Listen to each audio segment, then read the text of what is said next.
Iga öö, kui maja elanikud magavad, ärkab ellu üks eriline pähklipurustaja, kes juhib jõuluehete meeskonda salajastel missioonidel.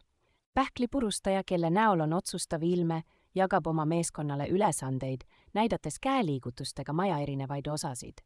Meeskond hiilid vaikselt läbi maja, vältides hoolikalt magavaid pereliikmeid ja lemmikloomi. Kontoris asub meeskond kiiresti tööle, kaunistades ruumi jõulukaunistustega, samal ajal kui pähklipurustaja jälgib tähelepanelikult olukorda.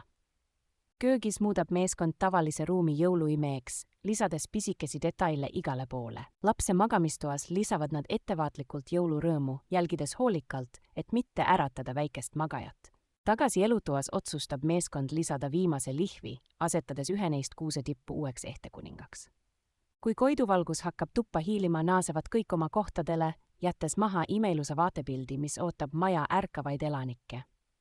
Pähklipurustaja silmis on näha kavalat sära, kui ta ootab põnevusega perekonna reaktsiooni öistele muutustele.